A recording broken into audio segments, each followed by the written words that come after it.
राधे राधे दोस्तों। आज मैं आपको पुत्रदा एकादशी की कथा कह सुनाने जा रही हूँ, जो कि श्रावण मास की शुक्ल पक्ष की एकादशी आती है। उसे पुत्रदा एकादशी का नाम दिया गया है, जिसका व्रत करने से जो भी व्रत करता है उसको पुत्र रत्न की प्राप्ति होती है और उसको अत्यंत सुख और वो लक्ष्मीवान हो जाता है। शुरू करने से पहले सभी लोग बोले राधे राधे। तो कथा सुनिए।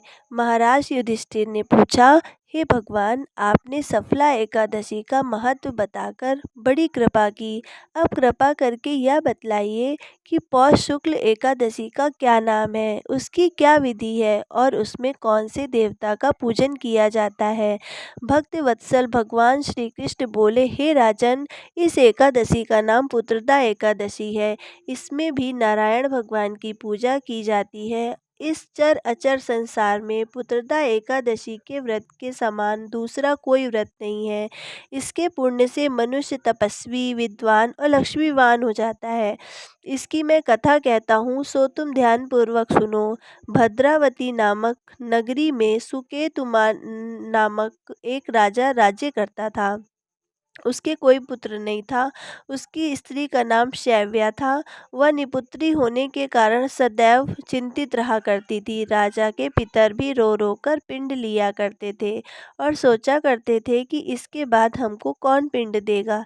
राजा को भाई बांधव, धन, हाथी, घोड़े, राज और मंत्री, इन सब में किसी से भी संतोष नहीं होता था।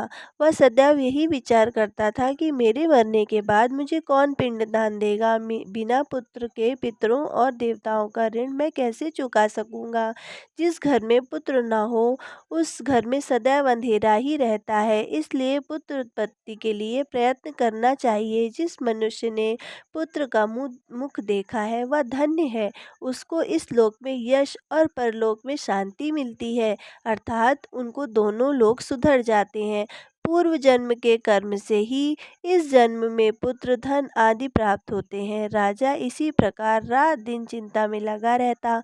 एक दिन तो राजा ने अपने शरीर को त्याग देने का निश्चय किया, परंतु घात को महान पाप समझकर उसने ऐसा नहीं किया। एक दिन राजा ऐसा ही विचार करता हुआ अपने घोड़े पर चढ़कर वन को चल दिया तथा पक्षियों और वृक्षों को देखने लगा। उसने देखा कि वन में मृग, व्याघ, सुअर, सिंह, बंदर, सर्प आदि सब भ्रमण कर रहे हैं। हाथी अपने बच्चों और हथनियों के साथ बीच में घूम रहा है।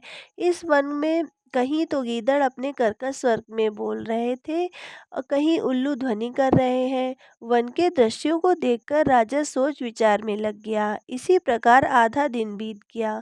वह सोचने लगा, मैंने इस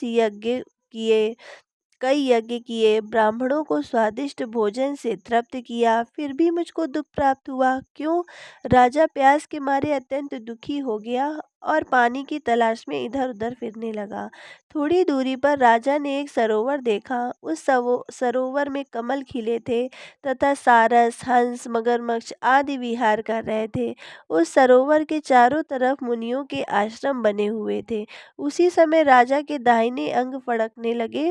राजा शुभ शकुन समझकर घोड़े से उतरकर मुनियों को दंडवत प्रणाम करके बैठ गया। राजा को देखकर मुनियों ने कहा, हे राजन, हम तुमसे अत्यंत प्रसन्न हैं। तुम्हारी क्या इच्छा है सो कहो। राजा ने पूछा, महाराज, आप कौन हैं और किस लिए यहाँ आए हैं, कृपा करके बतलाइए। मुनियों ने कहने लगे, हे राजन, आज संतान देने वाली पुत्रदा एकादशी है। हम लोग विश्वदेव हैं। हम और इस सरोवर में स्नान करने के लिए आए हैं। यह सुनकर राजा कहने लगा, महाराज, मेरे कोई संतान नहीं है। यदि आप मुझ पर प्रसन्न हैं तो एक पुत्र का वरदान दीजिए। मुनि बोले, हे राजन, आज पुत्रदा एकादशी है, आप अवश्य ही इस व्रत को करें। भगवान की कृपा से आप अवश्य आपके घर में पुत्र होगा। मुनि की वचनों को सुनकर राजा ने उसी दिन एकादशी का व्रत किया और द्वादशी को पारायण किया।